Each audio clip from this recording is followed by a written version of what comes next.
All right. Welcome to Brown Skin, the clear and uncut conversations about us. Today's topic is Road to Real Estate. And we have the lovely Ebony Napier, who is with Red One Realty out of Columbus, Ohio. Thank you so much for coming on. You're welcome. I'm glad you asked me. I feel very honored. Very good. Very good. Hey, I'm always here to try to help out, especially our community. And so, especially during this time, real estate is like a hot topic, a hot thing. Everyone is trying to get a piece of the pie. However, sometimes it's a little more complicated than what we think, so to speak, as far as like, how do you go about it? You know, a lot of people are being educated now as far as like getting a piece of land. We've played, what did we play? The Monopoly. That's the beginning games, right? Right. And so it's like, okay, well, what do I do? Do I sell? Do I trade? You know, what is it that I need to do so that I can get a piece of the American pie? Because we already know that the one thing that we cannot get more of or duplicate it is land.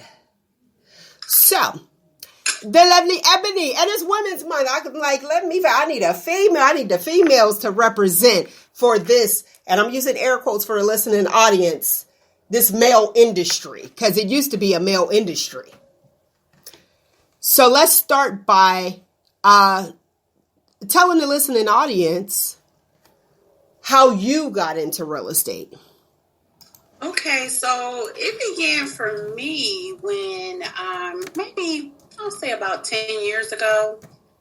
I was always interested in going to the Parade of Homes. It was just very interesting to me. I bought a house in 2000, my first house in 2008. A lot of my family, you know, I'm one of the first of my mom's kids and my mom and my dad who did not never own a home.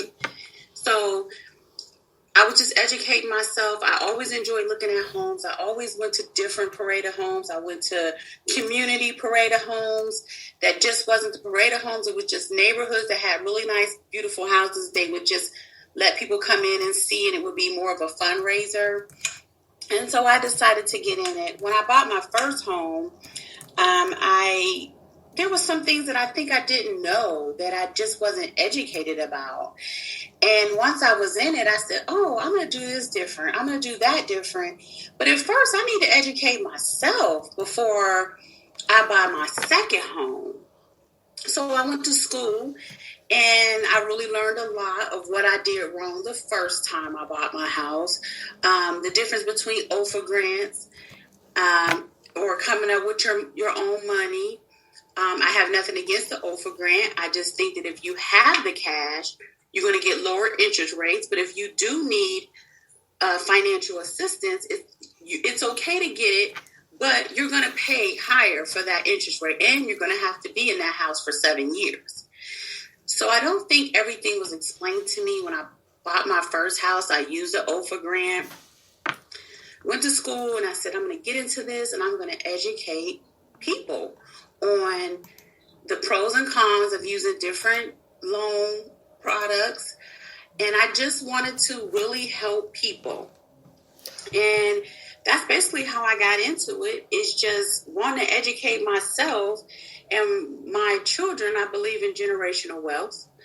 I believe that we should be leaving our children property and land. A lot of people, first thing they do is sell grandmas, like our great grandmas always kind of own stuff, own homes, and we should be educating our kids and leaving them properties to be able to live in when they're grown. Okay. Now, I heard you say, so I'm going to back up a little bit. I heard you say fundraiser.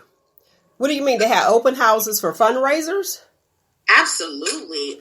It's called the Murfield, in the Murfield area. This is in Dublin, Ohio. Okay. It's a very prestigious area of suburb of Columbus. We lived there at one point in time. That is where my son graduated high school at. Okay. And you have Urban Meyer, who's an Ohio State football coach, who lives out there. You have Jack Nicholson has his golf course out there, and I believe he owns a home out there. So these are the type of homes and the type of people that live in this area. And so they have this group called the Dublin Women's Group. Okay. And what they do was they would do fundraisers, and they'd charge people like $20 to come view their homes. And you go from home to home, and you got stickers and what home you go to next. And it was really organized. So if you had the hobby of just looking at homes or getting ideas, decorating ideas, they will let you would pay them to walk through their home. Yes, and that's what I was doing. Oh, that seemed fun though. Oh, it was fun. It was so much fun. Because I am the person, when they do terrible, but I'll confess. They had the open houses in certain areas. Right. Wasting the folks' time. Going in there. Just to see what they had. Look, how you living? Let me look in here. Wasting the folks' time. A mess. Eating the little snacks they had out, the hors d'oeuvres. Dressed up. A mess. But that was me. So I could see doing something like that. That's pretty cool. It was fun. It was fun. And once my daughter got a certain age where I know I can be able to do my dual career, because I still have my other career as well. Okay. And she was a lot more independent. I went to school and got into it, and I just jumped into it. Okay. And it worked out pretty doggone well for you. It did. It really did. Okay. I can see that. Look, I'm like, I can see that. I observe. Yeah. Tell me, I want to make sure this mic is down. Can you hear me okay? Yes. Okay, perfect. Am I too loud? No, perfect. I just want to make sure we're streaming on multiple streaming devices. And I'm trying to get this thing going so we can get it out there. So for you who may be listening live and want to hear the entire interview, feel free to do so. Information will be below. So you can do that on YouTube, all social networks, your favorite podcast channel. Check us out, Brown Skin. Look us up, and that'll be your girl Mel. And today's topic is Road to Real Estate. Let's keep it real. What's really going on the inside? And I have some questions that I wanted to ask as well if I was interested in buying property, because there's a lot of people who don't know the steps into buying property. And like if somebody comes in there, somebody went to buy a car with a credit score of 220. Right. So it's like, okay, well, I want to buy the house and I have cash. And usually, this is just me, so correct me if I'm wrong or if it's updated. Usually, what is it, 10 to 12% down in purchasing a home that you guys request? Is that accurate or no? Well, people think that you have to put 20% down. You do not. Oh, 20. Okay, it went up. Yeah. Go ahead.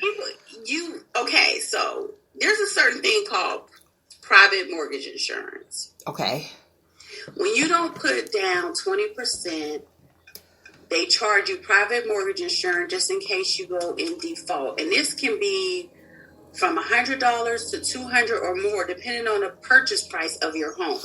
Okay. So not only are you paying taxes, insurance, and for your mortgage, they add PMI is what they call it. It's the acronym, PMI. So when you hear me say PMI, that's what I'm talking about. Okay. That's the down payment. That's the insurance. That's the private, yes, the insurance if you don't put 20% down. Okay. So now in 2021, the last 5 years or so, they have conventional programs where you can put 3% down, 5% down, and you won't have private mortgage insurance, acronym for PMI. I'm going to start saying PMI. I just want to say it again. Okay. You would only have it about 7 years until you reach 80% loan to value. Versus when you get an FHA loan, and you only have to put 3.5%. FHA is a government-backed loan. You only have to put 3.5%, but they do tack on private mortgage insurance. So that makes your payment a little bit higher for not having a 20%. However, I have some great programs if you have a 660 and above credit score, where you can have no private mortgage insurance, which is huge. Now, they have changed how much you can make. It does have an income guidelines. The income guidelines, when I first started doing it in 2018, working with the guy on this program, it was like $90,000. It was a nice amount you can make. Now it's down to $67,300 in Columbus. Certain areas, it goes by county. So you would have to call and see what county, and this is through First Financial Bank. There's one in Cleveland, there's one in Cincinnati, I believe, and there's one in Columbus. Okay. I'm not sure for Cleveland, but I know Cincinnati and Columbus. But they can also do any county in Ohio.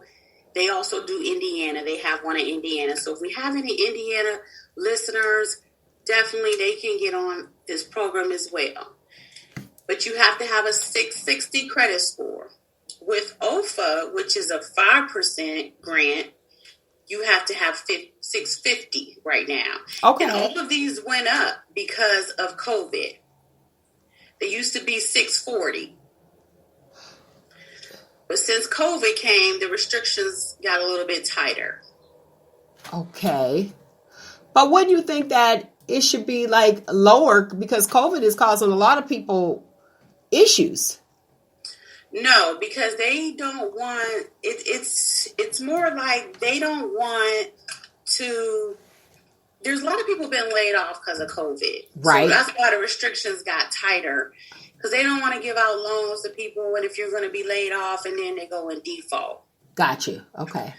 But these programs I really try to get people into, because if you have that score, you have no private mortgage insurance. That you have a little bit of higher interest rate. So let me say that. Okay.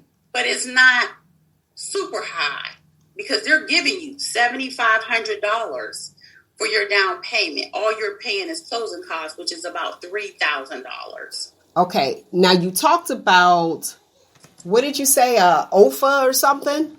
Yes, OFA is the government-backed loan. Okay. But when you get the OFA, they'll give you your down payment assistance as well. But you have to stay in that property for 7 years. Okay. So I like to make sure I tell people that, because I don't know about some people, but I don't like being in the same place for so long. But if you okay and you like, yeah, this is my dream home and I'm going to be here for the next 7 to 10 years, perfect. Okay.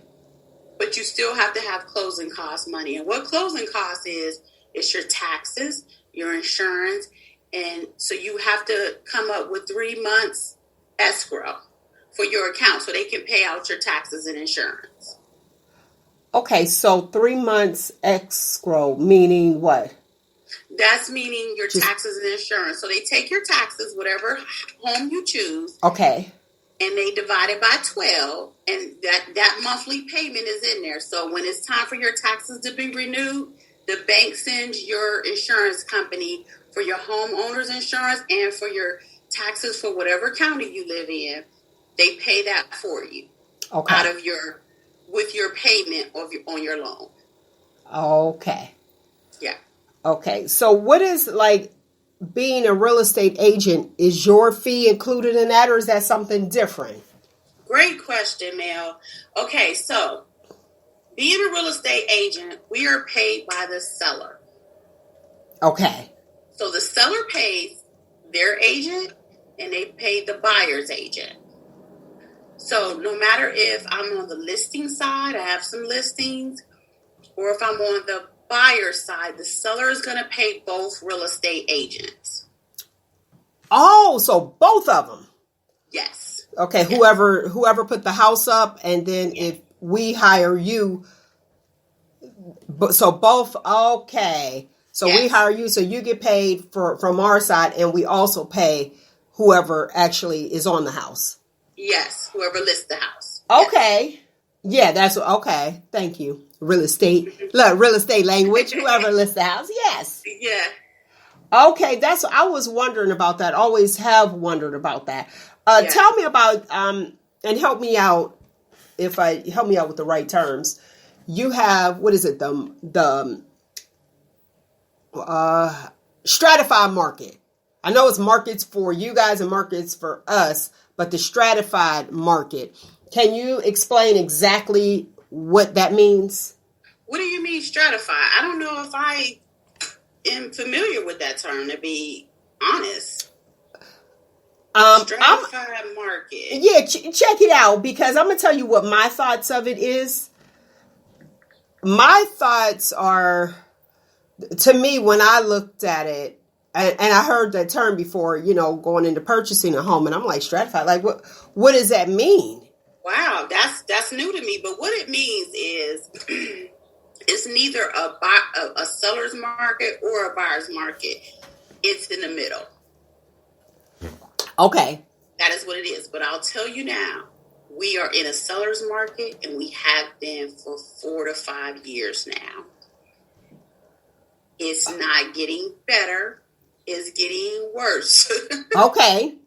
Because there's no inventory. And I do talk to real estate agents in Youngstown, and it's busy in Youngstown as well. They have multiple offers and no inventory. Columbus, Ohio is multiple offers, no inventory. Now, what I don't know what they're doing in Youngstown, but in Columbus, if you don't have money to pay over appraisal, you're not even getting a house. What does that mean, appraisal? Let me tell you. When you get a loan, the bank is only going to lend you money based on what the appraiser say it's worth. Oh. So what he does, he looks at all the comps in the neighborhood, and he goes on to say this house is worth this. Now, it is an opinion, but it's a valued opinion. The banks hire the appraiser. However, it is a part of your closing costs. You pay through it when you close on your house. It's about $300 to $400, $500 one time. So if you offer $250 on a house and it only appraises to $240, the bank is only going to give you the loan for $240. So when you have people who will say, well, they want over the amount because maybe the house needs a new roof or something like that, or even to furniture, you can't go over that amount? No. Is that... Okay. But you can bid over for the house because the bank's only going to lend you whatever the price is at. But we are in bidding wars. I had a listing that had 33 offers. Okay. We had 30,000 people bid over. There's one person bid 30,000. Okay. People came back and said, if it does not appraise, I will offer you up to $15,000 to cover the appraisal. Yeah. Oh. This is cash that they have to bring to the table. My seller took the offer that offered the $15,000 appraisal gap because we knew we listed it for $185. We knew it was not going to appraise at $212 what they offered. There was no comps in the neighborhood that sold for that much. So we knew that. So the appraisal gap is what helped them. They're closing on that house on Thursday. That seller, it ended up appraising at $202. Okay. They're going to have to bring $10,000 to the table to pay for the extra appraisal gap. Yes. So now the appraisal gap. So the appraisal gap is the money that they said it was appraised at? The appraisal gap is the cover that it didn't appraise at. Oh, okay, but that's what they listed it as. That's what the people offered. Yes. Okay. Okay. I gotcha. So that is something new. It's going on now because the market, we don't have enough inventory. People have cash and they're coming up saying, okay, if it does not appraise, we will cover the gap up to this amount. Okay.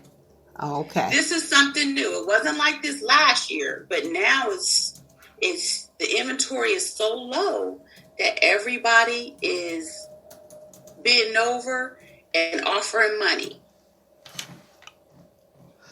So everybody's looking for the houses. Have a lot of people lost their homes? Have you noticed that? No. That's good. And due to COVID, they're not really letting people foreclose right now. That's a good thing. Yeah. So due to COVID, the counties have, let's work with people. People are laid off, Mm-hmm. So we don't have any foreclosures.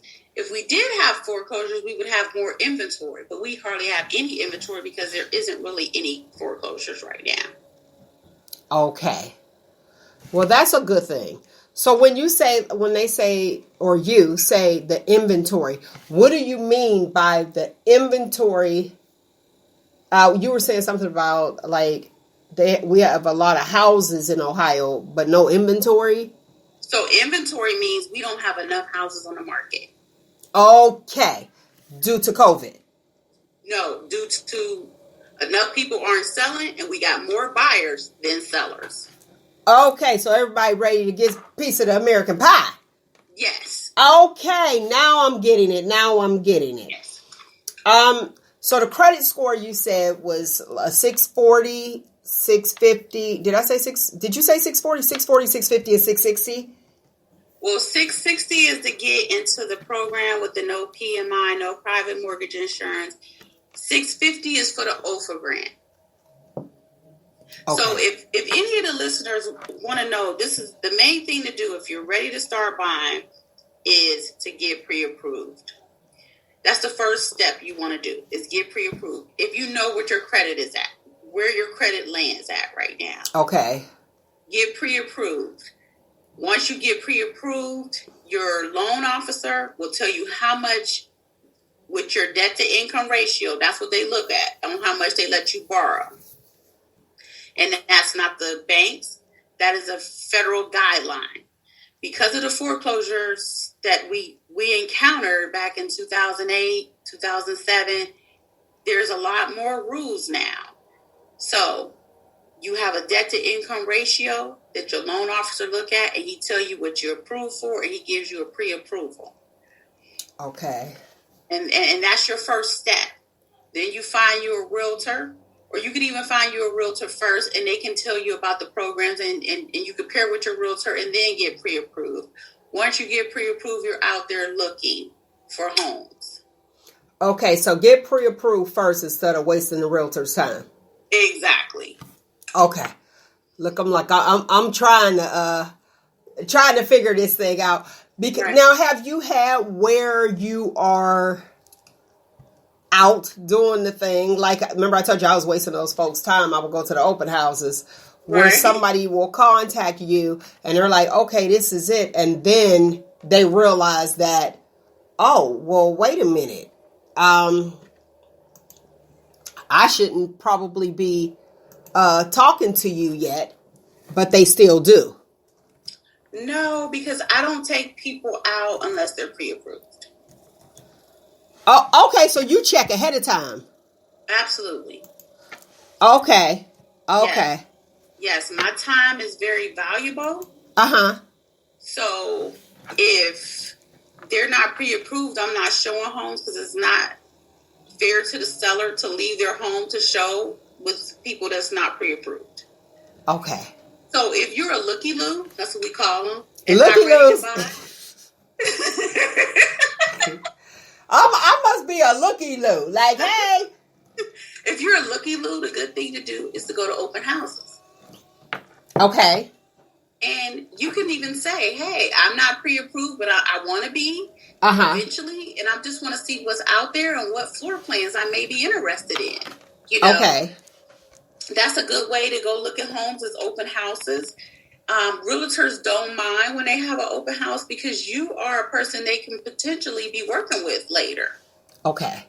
But to be with a realtor and you're not pre-approved, it really don't make sense, you know, because they have other clients that they have to service as well. So you want to, before you start, if you want to go to open houses. Now, at one point in time during COVID, we wasn't having open houses, but they have started it up again. Okay. I was wondering about that. Yeah, they have stopped doing open houses. So we're back to the open houses? Yes, we're back to the open houses. However, we should be... I haven't done any recently. My listings I've had just letting people go in because I have 98 showings. Really wasn't a reason to do an open house. But I like to see when I go to an open house, you know, one family or two families in at a time, not a whole bunch of people with this COVID going on. Okay, are they tested or you just don't know? Like, how do you show a home that's, you know, during COVID, that's for sale and all these people like in there? Do you tell them not to bring their children? You know, how do you? No, we don't do that. We just, you know, I went to an open house with some clients just because we said, oh, we'll go to the open house if we was in the area. Okay. And, you know, and they have kids and we just go in and, you know, people wait outside for people to come out and people have been very courteous and it's been working out fine. Okay. Now, wait a minute. Has it been working out fine? Because I'm like a nervous Nancy. I'm like, I've been showing houses through the whole pandemic. I have never stopped. I've had closings through the pandemic, right in the middle of the pandemic.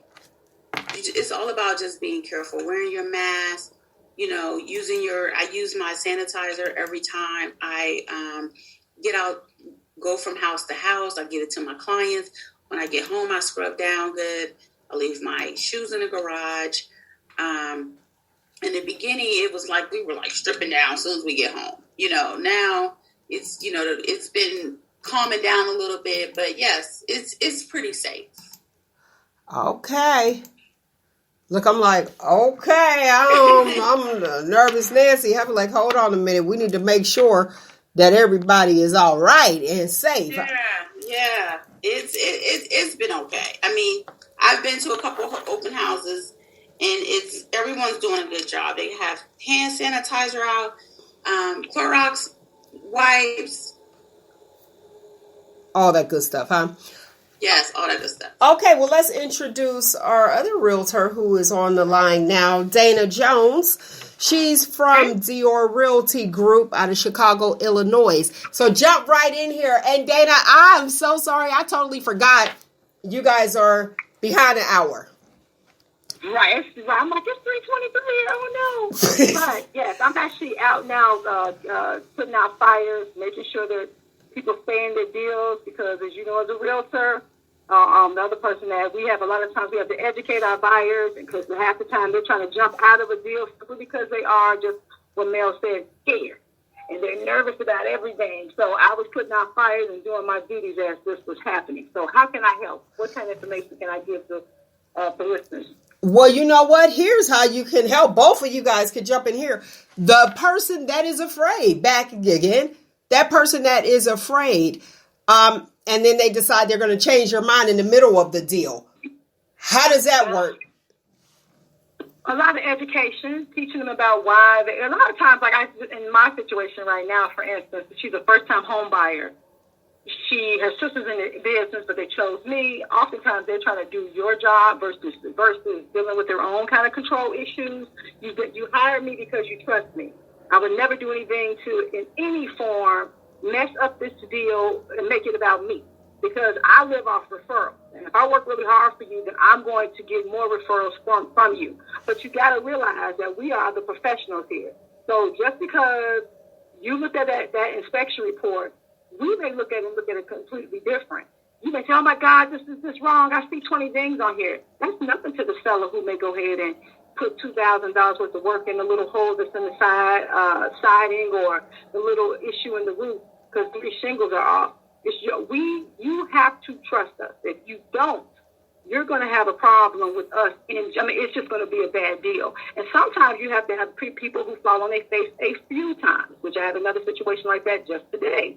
And then they come back and say, wait a minute, I hear her.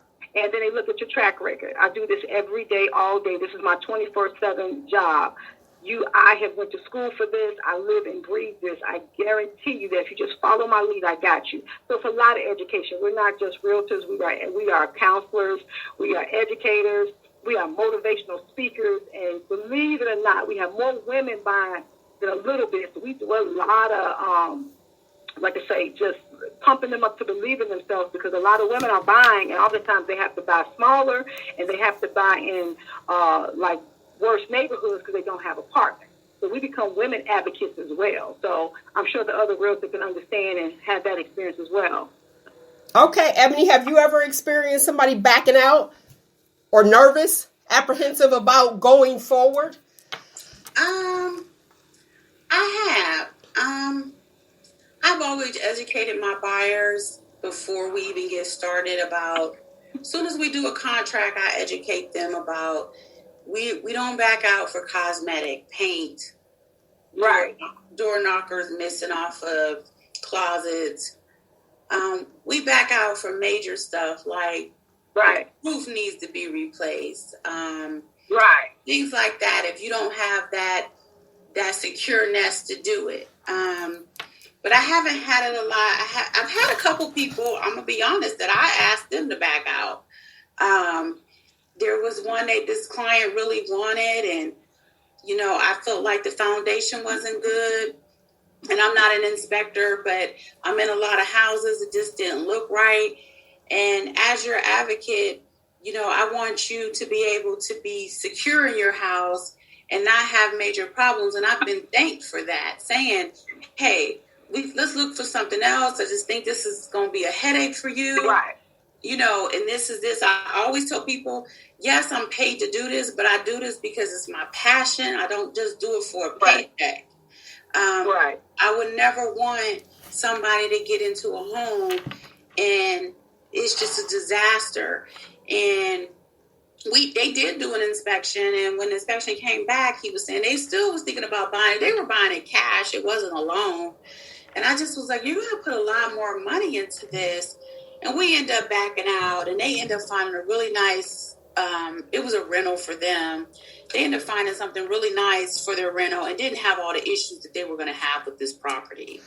Okay, well, that's an awesome thing. And just like what Dana was saying, we have to trust you guys. Exactly. And referrals, like she said, hers is off of referrals. And I believe you're with a realty company too, Red One, right? Yes. So same thing, referrals. So if they know, okay, this is a good person, they'll have my best interests at heart, because we know that's most of your home. Your home is like first on the list. Exactly. Absolutely. And another thing is that we have to talk about, for African Americans, we are the only race. We are behind by thousands of being homeowners. We need to change that. Right. Every other race, white, Asian, Indian, any race, every other race is behind us in buying homes. Why do you think that is?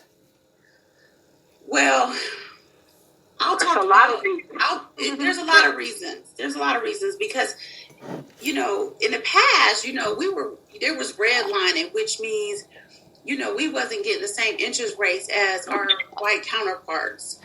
There was steering. What that means is people were steering us just only in certain communities. Yes. There was all of this going on. I can live anywhere. You can't steer me anywhere. I can live anywhere. I want my kids to be in good schools too.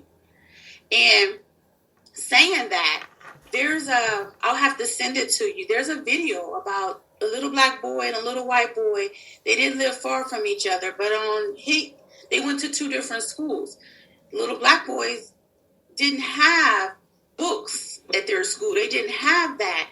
And then the little white boy, they had all these different programs and STEM classes and all kind of different things at their school.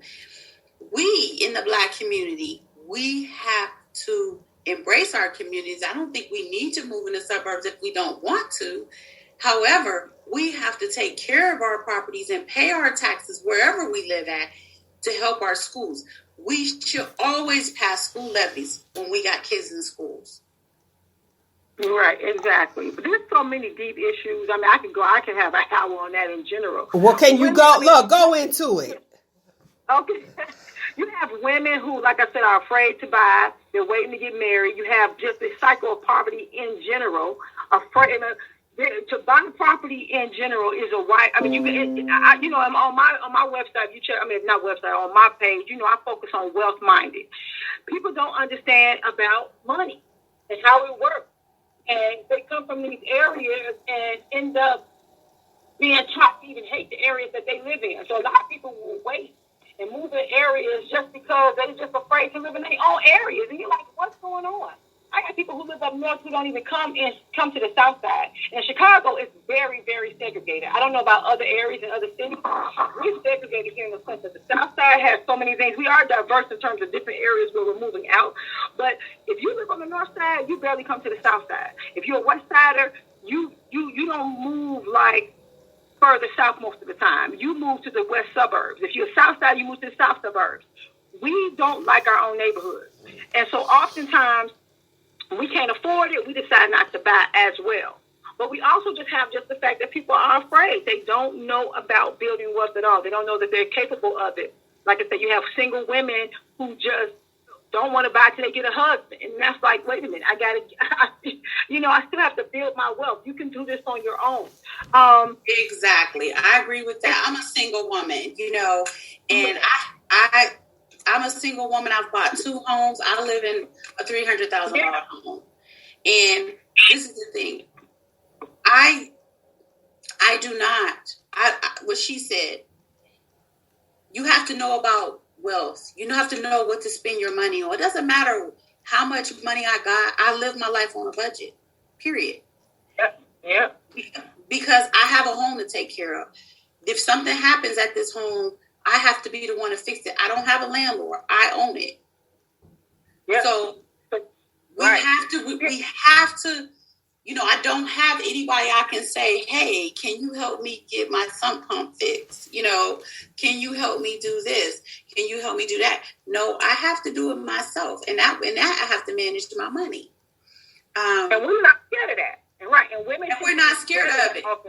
I'm saying for those who have not been educated. That's what we're here. That's why we're more advocates or whatever. I deal with clients all day. I mean, I could do literally at this point, I probably got 30 clients. Most of them are women, and they're doing it on their own, but we have to educate them. That's all I'm saying. Even if they start off not understanding how the process goes, because it's not just that. It's the fact that because there's more women buying, then they have a lot of issues at home with their male counterparts. I run into that all the time. Right before they get to closing, they're listening to somebody, the male who's not even on the who can't even get the loan because oftentimes our counterparts can't even compare to us because Black women tend to be the most educated women anyway. We're the most educated most of the time, and we're buying more property. So what happens is you have these single women who are buying, which makes us we're working harder to get them educated. But then they have issues back at home as well, or working with the fact that they either, it's funny. I'm going to stop there. One of my taglines is home ownership is for grown-ups.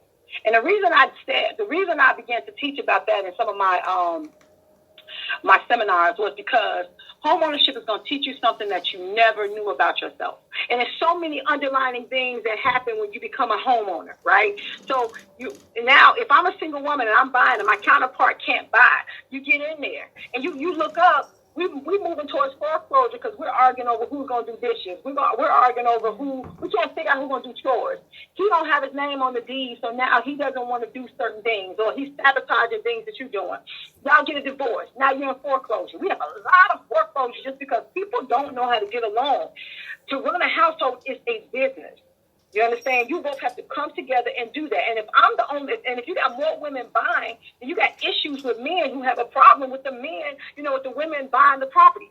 So my tagline became for a very long time, home ownership is for grown-ups. It's going to teach you things you don't know about yourself. It's going to teach you things about your children. It's going to teach you things about your relationship. And it's only if you can get through that process that you can maintain a home. But it's more people who are divorcing, and you look up their houses being sold or going in foreclosure because they cannot put it together. So it's a lot of things that's behind real estate, and I'm very passionate about it.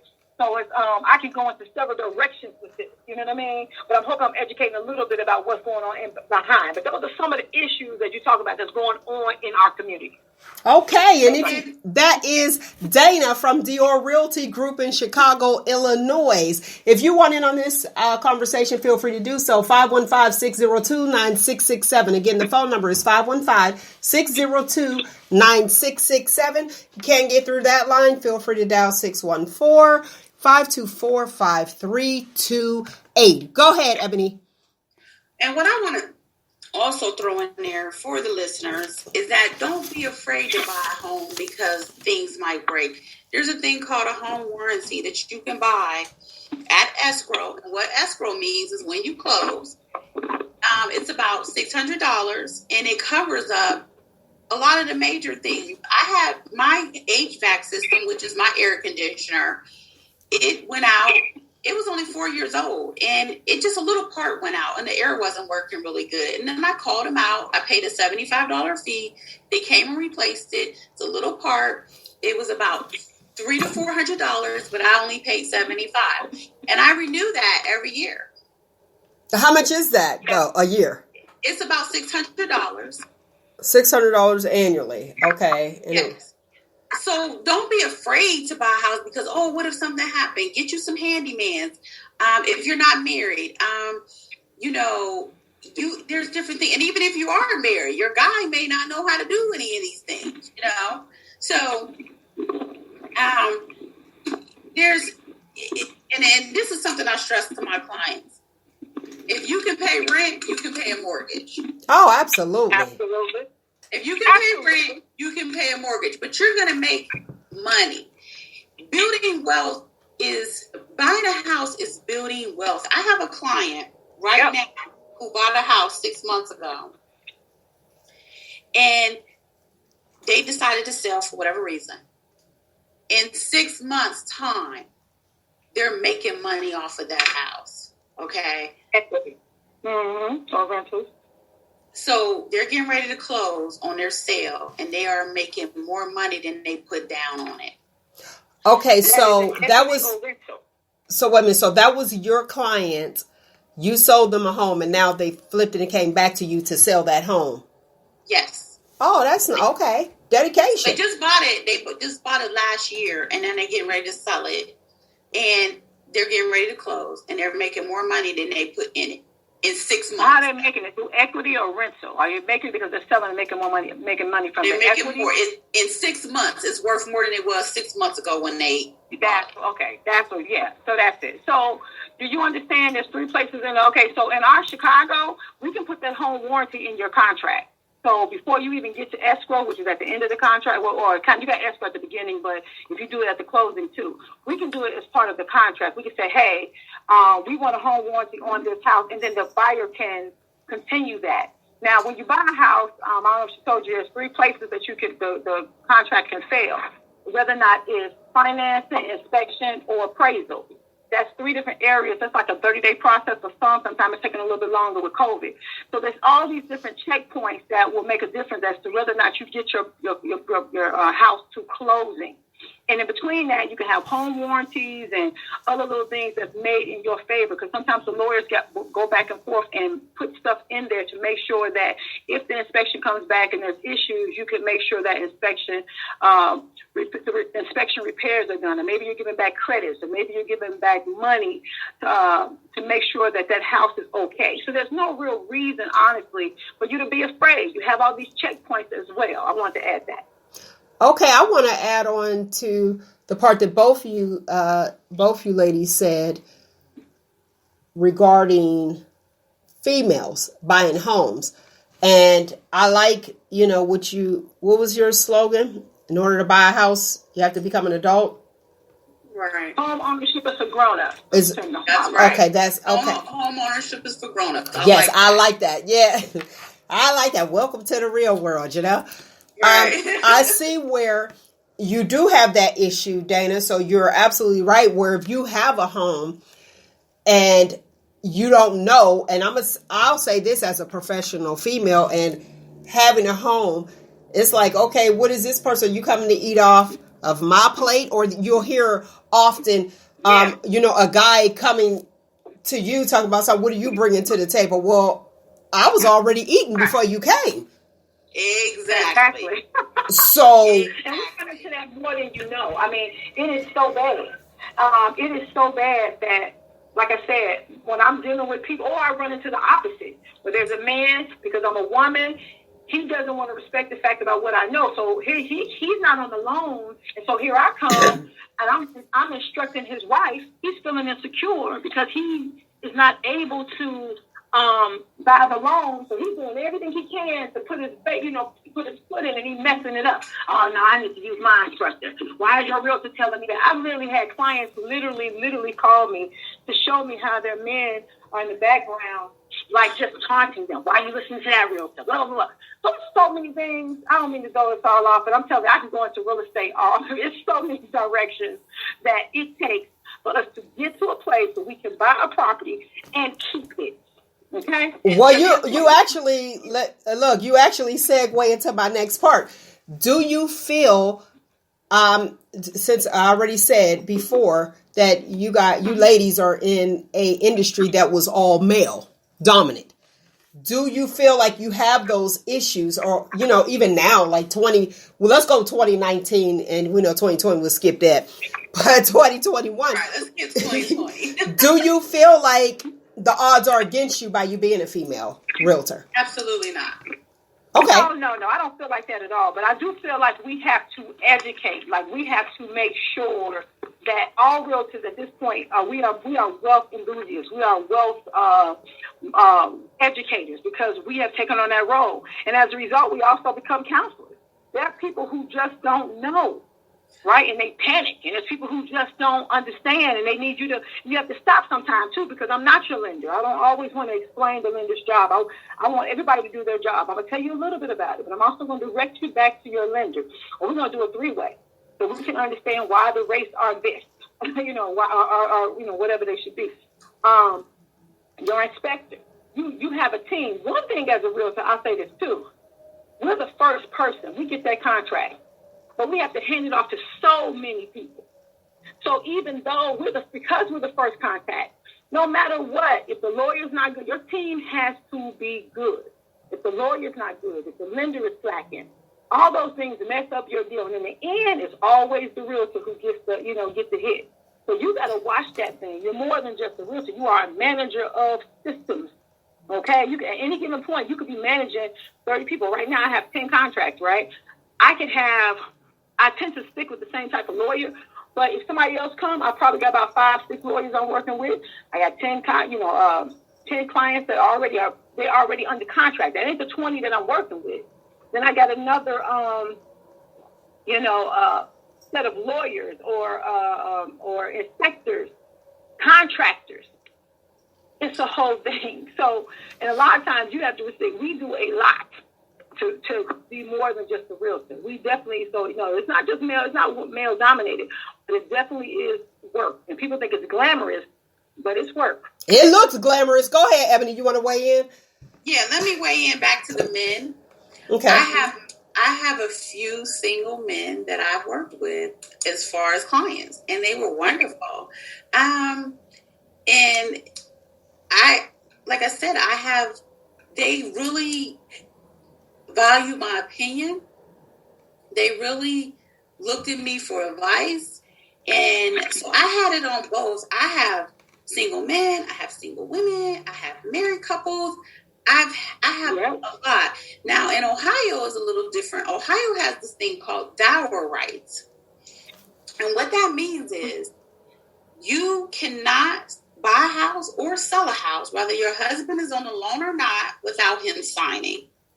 It's called homestead here. We have that here. It's sort of, they have it. Mm-hmm. So here, even if the husband isn't on the loan, he still has to be at closing and say, you can buy this house. You can sell this house. It does not matter in Ohio.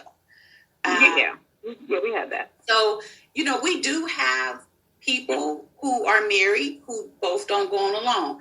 Sometimes it's credit issues. Sometimes it's not. Sometimes it might be better to just do one income so I can get you in a program, because you can't get the no PMI grant if you make more than $67,300.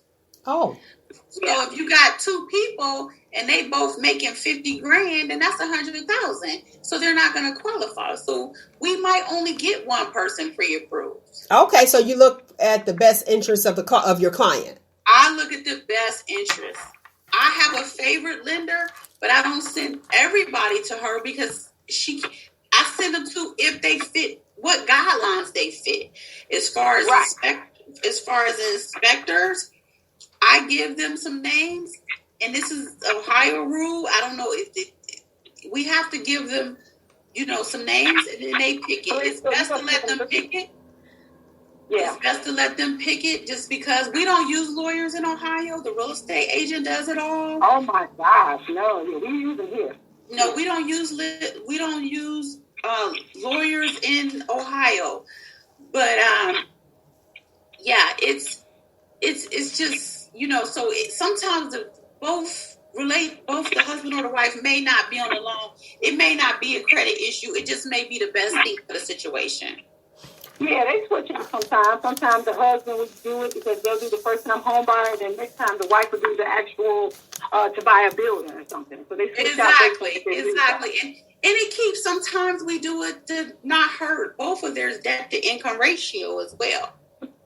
Yeah, absolutely. So it just depends, but I just hope that somebody get inspired by this, because we as a people, we need to be in home ownership. It is building wealth.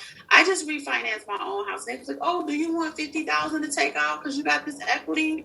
I'm like, "Wow, no, I don't, because I don't know what's down the line, and I want all the equity in my house. So when I want to sell it, I'm getting this money back."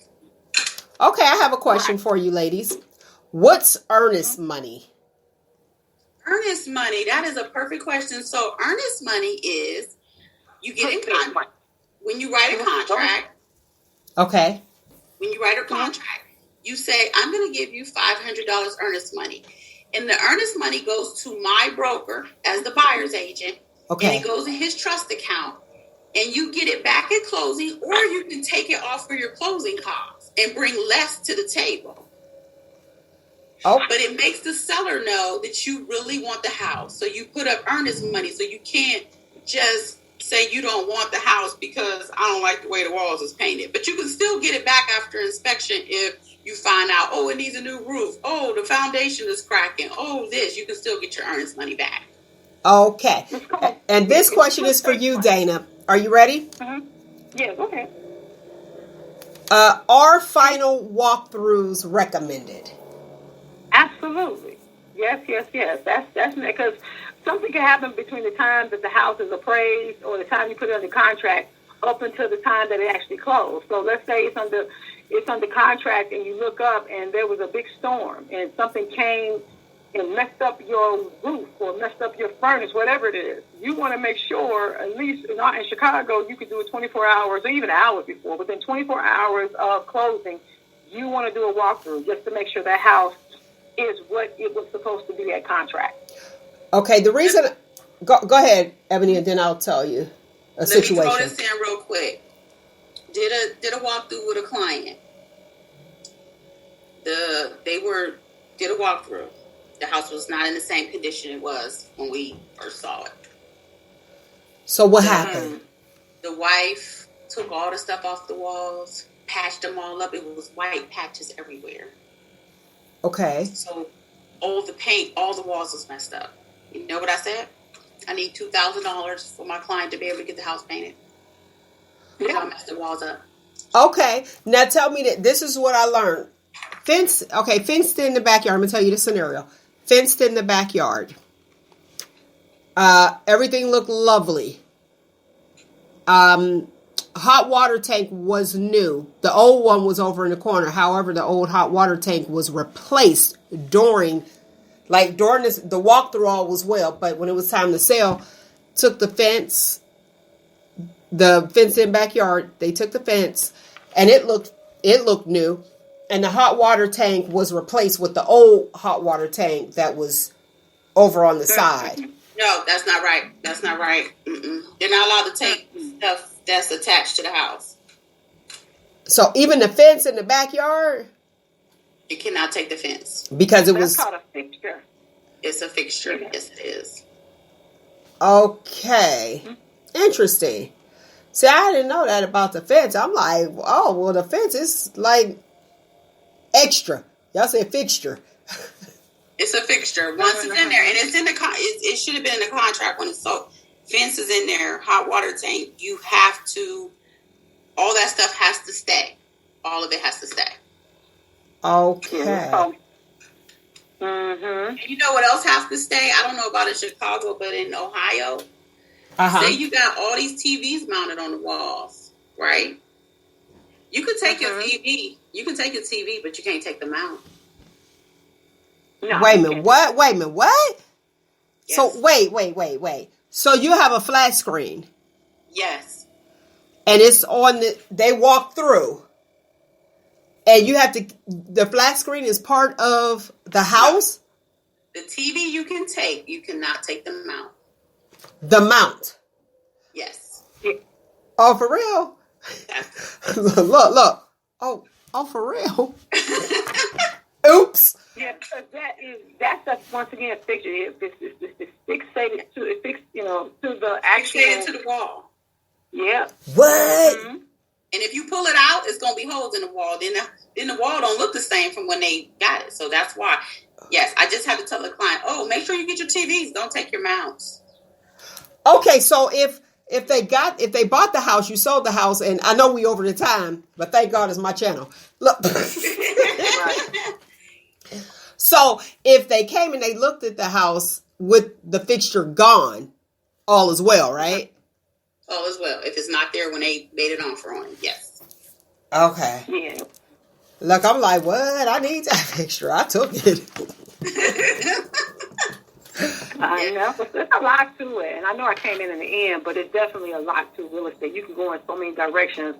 And that's, like I said, that's why I do home ownership is for grown-ups when I do my seminar. Because it's just a process from front to end. Whether or not you're getting your credit together, making sure you have what you need to. That's a whole finagle. As a realtor, she knows that we are often working with large groups of people, and we have to move them in different directions. So some people get lenders for this. Some people go to credit repair. All these different stages of moving them through this process. And that's what I mean. They sometimes are a little bit scared or timid, and you got to walk them through that. Okay, I have another question since we're on brown skin. Yeah, the clear and uncut conversations about us. Do you see, because you guys are on the inside, do you see that there's different interest rates for color, for race? It's against the law now. It's called redlining and stuff. And no, it is not anymore, but it was. Right. And now in Chicago too, we have a couple of things where you have different loans. I don't know if she told you about that part, but there's different loans, and based on different loans, your rates may be a little bit higher and or not. And they can, like in Chicago, For instance, a conventional loan, they often do that like for condos in certain really nice areas, right? Because a lot of black people can't get conventional loans. Oftentimes they do, or they don't want to.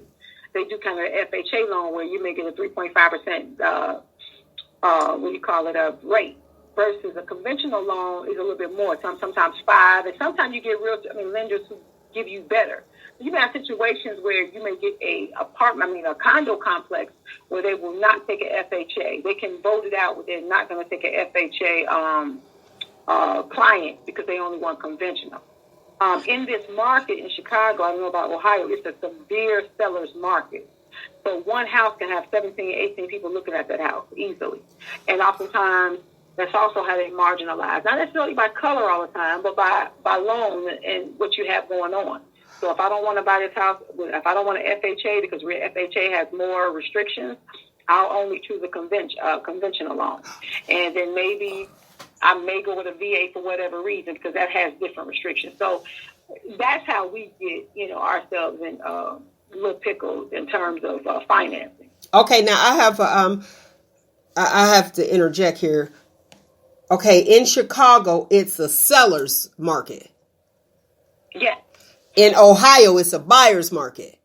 Sellers. Okay, I'm like, let me make sure. Okay, so it's sellers, and not enough buyers. Is that the issue right now? It's too many buyers and not enough sellers. Inventory, yeah.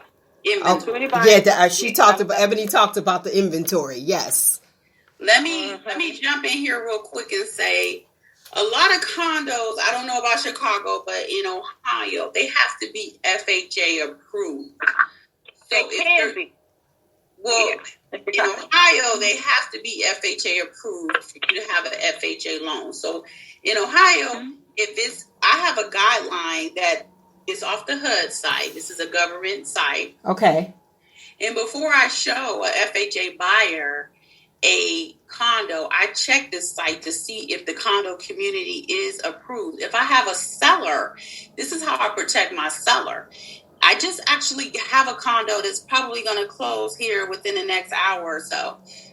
And it was not FHA approved. So what I did when I listed it, I said conventional or cash buyers only, because I checked all of that before I put it on the market.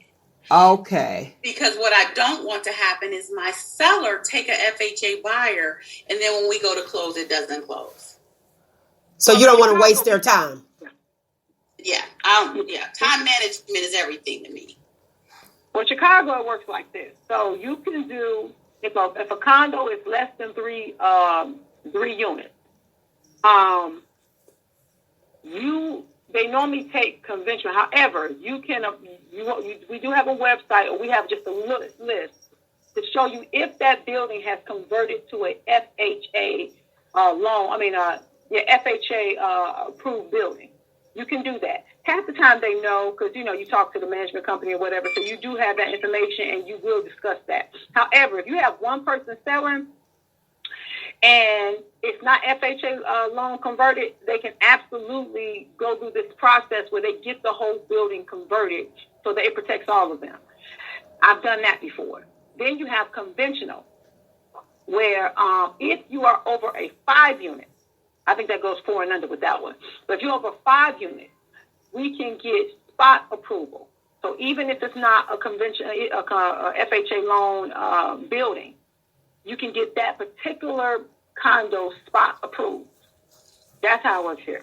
Oh, okay. So I don't worry about it if it's over 5. If it's over 5, I don't worry about it. I'm just going straight to the management company and saying, hey, you need to sign these forms. Now, some buildings, 4 and under, 3 and under, they can say no. They can agree to not have any FHA loan buyers. They can vote that out. But normally they don't, because they want to also have other options. When a condo has a conventional loan, particularly in our areas, it's going to take forever to sell because you've knocked out several different buyers. Versus if you are kind of in a better neighborhood, normally it's higher anyway. They have better, better money to a certain extent. So a conventional loan don't really hurt anybody. If your credit score is a certain amount, you can do either FHA or conventional. So no one What's can affect it. But in our neighborhoods, it will. Dana? What's the credit score? The minimum credit score to purchasing anything in Chicago? It's 580 here, but if you want better, you want to be a 640 in terms of getting programs like down payment assistance and stuff like that. Okay, so we agree on that. All right, lovely people. Thank you, Ebony, the lovely Ebony from Columbus, Ohio, Red One Realty, and thank you, Dana, from Chicago, Dior Realty Group. We do think that I did, and I'm sure a lot of my listeners, we do think that your job is glamorous, but I see the ins and outs. We just see y'all dressed up and going to these big, beautiful homes, and it's like, oh, okay, well, let me show you this and let me show you that. That's what we think, the onlooker. Yeah. But you lovely ladies have come on and told us the ins and out. So one more time, and let's wrap this up in like 2 minutes. What would your advice be, Ebony, regarding someone who wants to own a home and they don't know which way to turn? I would say get you a really good real estate agent. The first thing to do is get your credit together. Make sure you're paying your bills on time every month. Make sure you're not making your credit cards. Your credit will boost if you are not maxing your credit cards out. Okay. Whatever your available credit is, you should only be using 30% of that and keeping it under. Having no credit cards does not help you. So you do need credit cards to boost your credit. Do not pay them off every month. That hurts you. You need to keep a balance on them every month and to keep paying them. I don't care if you owe $150, give them whatever the minimum payment is just to have that open. Anything that's your long-term credit cards, you definitely don't want to close. Give it to an agent, pay your stuff on time, pay all your bills on time, pay your rent on time. If you want to get in programs, they will look at your rental history. If you're late on your rent, they're gonna. You won't get into good programs for that if you want. And there are some good ones. And we can get brown people into conventional loans. We do not have to be just FHA. I have great conventional loans that I got people in. Yep. Have to have the credit score. And it's the way to go, especially when you're a first-time home buyer, or even if you're not a first-time home buyer and you just need that extra money. I got some great conventional, no PMI programs. If you get your score up, your credit is wealth. People think liquid cash. Yes, liquid cash is good to have in the bank, but credit is power. Yes, it is. Okay, and Dana, I have a question for you. Have you found, or are you able to be a agent with someone who is out of state? Be their agent if they request you. Well, we get reciprocity in Atlanta and in Florida. I have so much clientele. I'm not going to say I don't even try to do half that. Like I can go over to Indiana. I haven't even moved over to Indiana, even though I have access to Indiana. Everything. I am booked and busy, so I stay right where I am. Build my clientele right here, and I'm doing fine. Like I said, I've got 10 contracts I'm trying to manage right now, and that doesn't include the other 20, 30 that I'm working with because I am so passionate about it, and everybody knows that. So, now you can, but for me, I'm hands-on right here in Chicago and any part of Illinois at all, any suburb, anything. In the Illinois area. Now, for you, Ebony, and I've actually spoke with you. We were talking, what was that, last year, I think? Was it last year? Yeah. And so referrals, in other states, if you know somebody, referrals are okay. And I remember you saying that the buyer's agent and the seller's agent, they get certain, they get monies.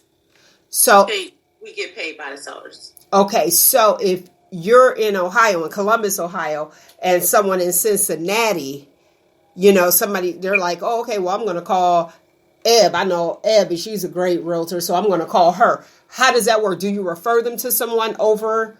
I do. I had a couple closings in Youngstown. I could very much do, I'm only licensed in Ohio. Okay. I can very much do anywhere in Ohio. However, I do not. I referred a couple clients to agents in Youngstown just because I can't be any value to them living here. I have, still one child that's a minor, and I also still work my day job as well. So saying that, I refer people all the time. I refer people out of state. I don't as well. I have had referrals from out of state. I had a lady in Florida call me, and she had a friend in Columbus, and I paid her a referral fee, and I closed the deal. And I do the same thing with her. And so we can do that. But my goal is to get a license in Florida next. But it's not really to sell in Florida. It's to buy my own property in Florida one day. Okay. I want to get me like an Airbnb or something. Yeah, they acting up in Florida. You see, they got the doggone. You better hurry up while everybody trying to travel. They got to be in the house by 8, right? Right. Well, it's like going to Miami right now. So, but I want to buy me an investment property down there because we go so much. Instead of paying, we always go stay at a hotel for 3 or 4 days, or whatever. So I'm going to get, my broker is actually getting a Florida license. So then once he gets it, I'll do it. I still won't sell. I will still refer out because I'm not there to learn. And if I don't know everything, I won't touch it. Okay. All right, lovely ladies. Any last words from you, Dana? I was telling her I'm full-time. My kids are grown, so that's why for me, I'm real. When I say I all day, every day, that's why you hear this passion coming up out of me. I do not play any games as a result of this, and I'm when I say all over Illinois, everywhere and in between. So that's why you're Catch Dana. You got to catch it. Catch Dana. Yeah. That's it. But I love what I do, and I'm sitting here now as I'm talking. I was leaving some issues now. I'm sitting here addressing an inspection only to go to a showing in a few minutes. So, all right. I got a showing at 6 tonight. Well, I appreciate you busy ladies. Yes. Yes. I got on for you, Mel, because I didn't get off work till 3. I drove home, and when I'm like, let me use the bathroom and all this stuff. And I'm like, hey, where my people at? Where Brown Skin? Come on. I totally forgot. You are listening to Brown Skin, the clear and uncut conversations about us. Every single Monday. So I appreciate you guys. Find you, embrace you. Most importantly, always, always love you. You can catch me on all socials. I'll have their information for you up on the website. It is shoptalkwithmel.com. And if you want to donate to the station, feel free to do so. The information will be below. All right. Thank you much, lovely ladies. Thanks, I know y'all busy.